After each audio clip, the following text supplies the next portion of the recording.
Hey, folks, welcome to the third hour of American Agenda. I'm Bob Sellers. And I'm Heather Childers, and we're now joined by our family of co-hosts, CEO of Point Bridge Capital and former member of the Ted Cruz National Finance Chair, Hal Lambert, and former Colorado State Senator Ted Harvey, and host of Money Talk with Melanie, Melanie Collette. Welcome to everyone. All right, life in Washington, D.C.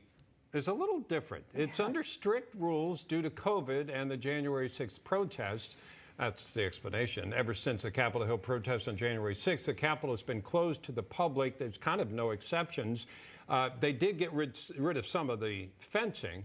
But even for the National Day of Prayer, the Capitol has not been open for that. Capitol Hill not celebrating the event for the first time in 70 years.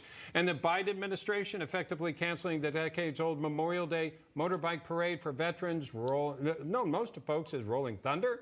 And then lastly, D.C., Mayor Muriel Bowser has banned dancing at weddings, even standing. I'm not making this up.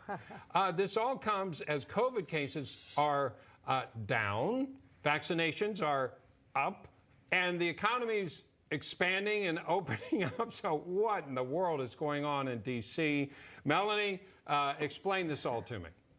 They are the party of control and obviously the party of no fun at all. Like, what? I don't understand what their problem is, but they really are the party of control, and they want to milk this COVID thing for all that it's worth and control the public. And I read the article on what her explanation was, but they're not following the science. Most recently, a study came out, I believe it was from MIT, that said it really didn't matter whether you were 6 feet apart or 60 feet apart as far as the spread of the virus was concerned. Right. And nobody seems to have taken that study to heart. And I don't think they did a study on dancing. Yeah. I may be wrong on that. I haven't seen one. Hey, it's D.C. I bet they did. They did a study on a shrimp on a treadmill. Remember that? So they probably are paying for a dancing study. And now here's the thing.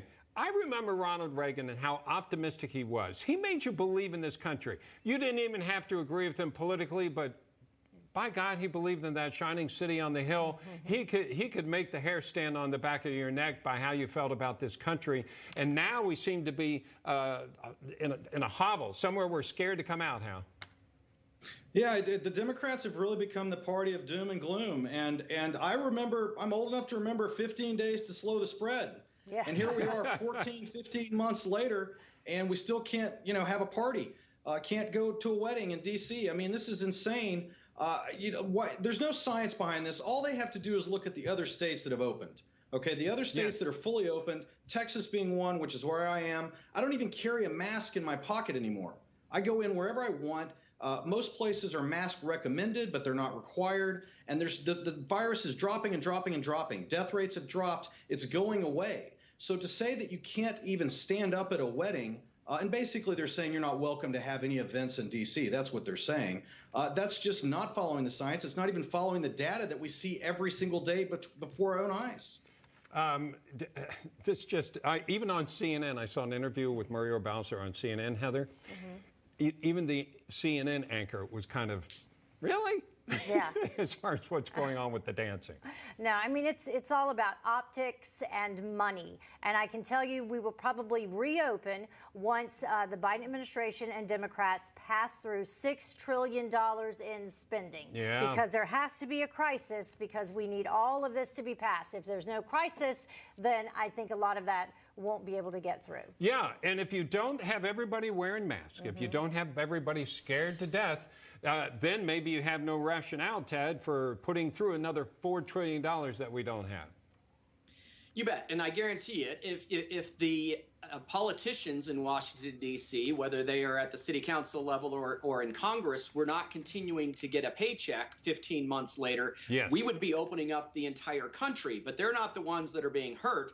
The people that are being hurt are the restaurants and the wedding venues that are, desperate to have their businesses back wide open and get people back in there doing business.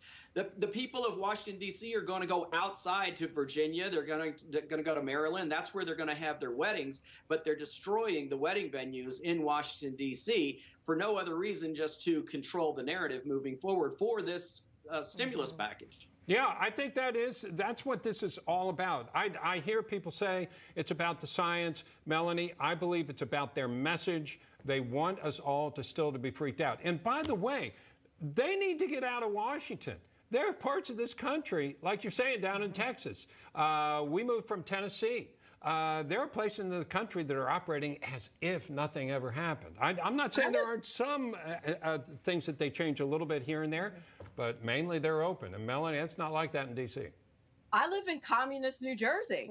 Even we are opening up in New Jersey. We're opened up a little bit. You know, Governor Murphy's letting us have like a little bit of freedom, a little bit at a time, and we're opened up a little bit.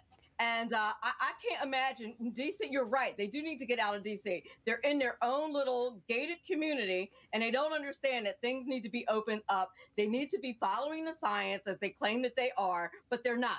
She's clearly not looking at the science at all. Yeah, I never knew a gated community, by the way, Heather, was fencing all around the Capitol. Right, exactly. I mean, it's just the Capitol of the United States of America surrounded by National Guard and fencing. It was an awful image to begin with. It's still an awful image, even though they've taken some of the fencing down. And I think that the other thing that might change things, along with trying to get through all of this massive spending, which adds up to $6 trillion all told, is also if they start taking some polls and they start to see that this is going to impact Democrats when it comes to 2022. And I think it already is. And I'm not sure that they can go back from that. I don't think they care, because I think they're doing the math right now. They're taking the next 18 months. They don't care if they lose the midterms. They're going to try to get through everything they can right now, come hell or high water. Yeah. I hear an amen from somebody there. Totally agree. I think they don't care at all about 2022. They're taking this moment. They control the Senate and the House, and they control the presidency. They're going to do whatever they can, and if they lose, then they're fine, because they've got their $6 trillion, and they'll just wait till the next cycle. And they have the veto, so they still would have that. All right, stand by, folks. A high school beauty queen rigged the vote. Okay, but now she may face jail time up to 15 years, while the girls accused of killing that Uber driver in D.C. a few months ago, they're not going to jail. It's what it looks like right now. We're going to explain ahead on American Agenda.